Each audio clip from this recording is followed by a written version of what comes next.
أعوذ بالله من الشيطان الرجيم بسم الله الرحمن الرحيم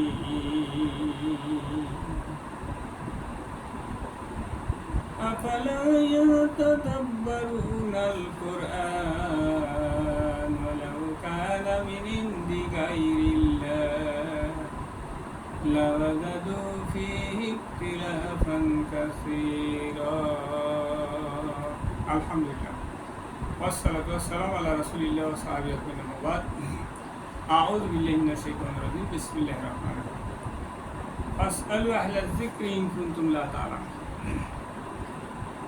তোমার তো দিনী ভাইরা আমাদের সবার উপর আল্লাহ দয়া শান্তি বর্ষিত আসসালামু আলাইকুম ওয়া রাহমাতুল্লাহি ওয়া বারাকাতুহু।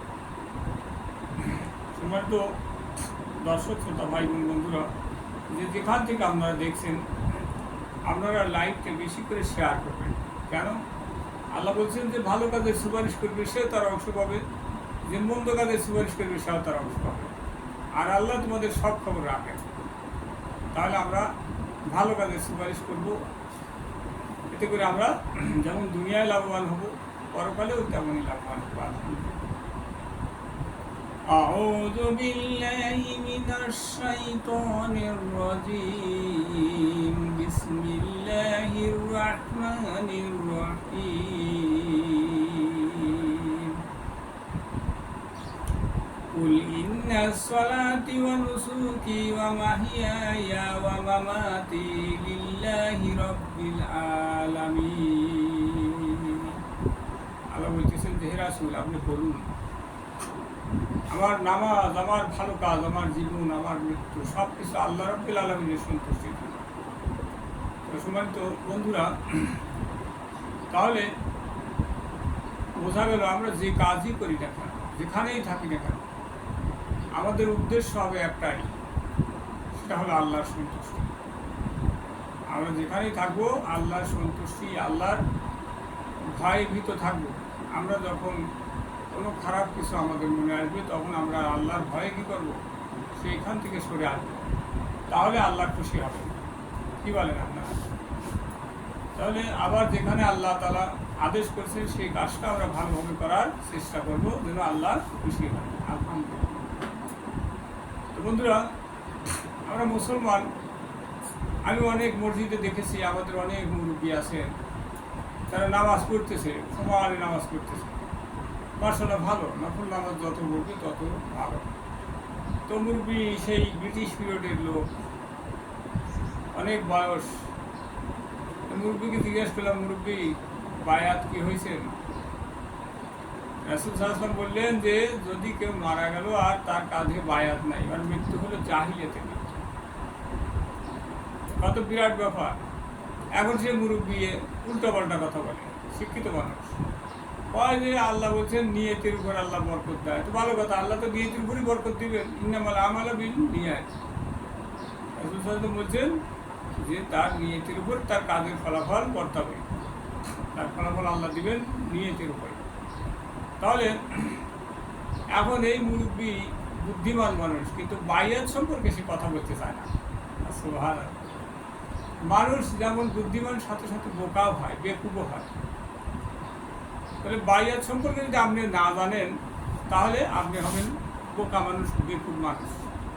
তার কারণ এটা গুরুত্বপূর্ণ একটা আমল। রাসূল সাল্লাল্লাহু আলাইহি ওয়াসাল্লাম বলছেন, হাদিসটা এইভাবে আসছে, আন ইবনে উমর ক্বাল সামিতু রাসূলুল্লাহ সাল্লাল্লাহু আলাইহি ওয়াসাল্লাম ইয়াকুল মান মাতা ওয়ালা বাইয়াতা আলাইহি মাতা মিতাতান জাহিলিয়াত। বায়াতবিহীন মৃত্যু জাহিলিয়াতে মৃত্যু। কেউ যদি বায়াত ছাড়া মারা যায় তাহলে ওর মৃত্যু হবে জাহিলিয়াতে। এই জাহিলিয়াত মানে কি? এই জাহিলিয়াত মানে ও কুফার অবস্থায় মারা যাবে, কাফের অবস্থায় মারা যাবে। কি ভয়ঙ্কর! তাহলে আমাদের কী করতে হবে? এই বায়াত সম্পর্কে আমাদের জানতে হবে। বায়াত কি, কার কাছে হইতে হবে, কেন এত গুরুত্বপূর্ণ এই বায়াত, আমার কি করণীয়? আউযু বিল্লাহি মিনাশ শাইতানির রাজীম বিসমিল্লাহির রহমানির রহিম ইয়া আইয়ুহাল্লাযীনা আমানু আতিউল্লাহা ওয়া আতিউর রাসূলা ওয়া উলিল আমরি মিনকুম ফাইন তানাযাতুম ফি শাইইন ফারুদ্দুহু ইলাল্লাহি ওয়া রাসূলি ইন কুনতুম তু'মিনুনা বিল্লাহি ওয়াল ইয়াউমিল আখিরি যালিকা খায়রু আহসানু তাওয়িলা। আল্লাহ মহান রব্বুল আলামিন এখানে সূরা নিসার 59 নম্বর আয়াতে ইরশাদ করছেন, হে ঈমানদারগণ, তোমরা আল্লাহর আনুগত্য করো, আল্লাহ রাসূলের আনুগত্য করো এবং তোমাদের মধ্যে যারা নেতা তাদেরও আনুগত্য করো। যদি তোমাদের মধ্যে মত পার্থক্য দেখা দেয় তাহলে আল্লাহ এবং তার রাসূলের দিকে ফিরে আসো। যদি তোমরা আল্লাহকে বিশ্বাস করো আর কিয়ামত দিবসকে বিশ্বাস করো, এটাই তোমাদের জন্য উত্তম এবং পরিণামের দিক দিয়ে ভালো। তাহলে সূরা নিসার 59 নম্বর আয়াতে আল্লাহ কি বললেন যে, হে ঈমানদারগণ, তোমরা আল্লাহর আনুগত্য করো, আল্লাহ রাসূলের আনুগত্য করো এবং তোমাদের মধ্যে যারা নেতা তাদেরও আনুগত্য করো। যদি তোমাদের মধ্যে মত পার্থক্য দেখা দেয় তাহলে আল্লাহ এবং তার রাসূলের দিকে ফিরে আসো। যদি তোমরা আল্লাহকে বিশ্বাস করো আর কিয়ামত দিবসকে বিশ্বাস করো, এটাই তোমাদের জন্য উত্তম এবং পরিণামের দিক দিয়ে ভালো। বন্ধুরা, তাহলে এখানে আল্লাহ আমাদেরকে আদেশ করছেন যে তোমাদের মধ্যে যারা নেতা তাদের আনুগত্য করো। বায়াত শব্দের অর্থ কি? বায়াত শব্দের অর্থ আনুগত্য করা বা বিক্রি হওয়া। আনুগত্য কার করতে হবে? আল্লাহ বলছেন তোমাদের মধ্যে যারা নেতা। আর এই নেতা আমাদের অনেক মানুষ বুঝতে চায় না নেতা কি। আমাদের সেই যদি কাউকে বলা হয় যে আপনি কি নেতার আনুগত্য করেন, তাই আমাদের নেতা তো রাসূল সাল্লাল্লাহু আলাইহি ওয়াসাল্লাম, মাশাআল্লাহ, আপনি কি রাসূল সাল্লাল্লাহু আলাইহি ওয়াসাল্লামকে নেতা মানেন? হ্যাঁ মানি। তো রাসূল সাল্লাল্লাহু আলাইহি ওয়াসাল্লাম কি আদেশ করেছেন সেটা মানতে হবে না? হ্যাঁ মানতে হবে। কি আদেশ? রাসূল সাল্লাল্লাহু আলাইহি ওয়াসাল্লাম আদেশ করেছেন, সহিহ বুখারী 3606 নম্বর হাদিস। রাসূল সাল্লাল্লাহু আলাইহি ওয়াসাল্লাম বললেন, মুসলমানদের দল আর দলের নেতার আনুগত্য করো। রাসূল সাল্লাল্লাহু আলাইহি ওয়াসাল্লাম বলছেন, মুসলমানদের দলে যোগ দাও, নেতার আদেশ মানো। আপনি কি মুসলমানের দলে যোগ দিয়েছেন? আপনি কি নেতার আদেশ মানেন? তখন সেই লোক আর গো গো করে আর তার কোনো জবাব থাকে না। তাহলে এইভাবেই মানুষ জেনে বুঝেই তারা জাহান্নামে যাবে। তাহলে রাসূল সাল্লাল্লাহু আলাইহি ওয়াসাল্লাম বললেন যে আমার উম্মত সবাই জান্নাতে যাবে, সে বাদে যে যাইতে চাইল না। সাহাবী প্রশ্ন করলেন, ইয়া রাসূল সাল্লাল্লাহু আলাইহি ওয়াসাল্লাম, সে লোককে যে জান্নাতে যাইতে চাইল না? রাসূল সাল্লাল্লাহু আলাইহি ওয়াসাল্লাম বললেন যে আমাকে অনুসরণ করলো সে জান্নাতে চলে গেল, যে আমাকে অনুসরণ করলো না সে জান্নাতে যেতে চাইল না। তাহলে কত সহজ। আপনি যদি রাসূল সাল্লাল্লাহু আলাইহি ওয়াসাল্লামের আদেশ মানেন জান্নাতে চলে যাবেন, যদি না মানেন জান্নাতে যাওয়ার আর কোনো সুযোগ নেই। তা বন্ধুরা, এত সহজ বিষয় আমাদের অনেক ভাই বুঝতে চায় না। আমাদের অনেক ভাই বুঝতে চায় না। তাকে প্রশ্ন করা হলে, ভাই আপনি কি কোন দলের লোক? আমি কোনো রাজনীতি করি না। মানে সে এমন একটা ভাব দেখায় যে সে অনেক শুদ্ধ মানুষ, কিন্তু আসলে সে তো মানুষ নয়, সেই কথাই সে জানে না। রাজনীতি না করলে কোনো মুসলমান জান্নাতে যেতে পারবে না, এটা তো একটা ব্যাপার আছে। আর একটা হলো, রাজনীতি না করলে সে প্রথমে মানুষই না। তার কারণ মানুষের যে গুণাবলী, সেই গুণাবলী যদি তার মধ্যে থাকে তাহলে কোনো মানুষ রাজনীতি না করে থাকতে পারবে না।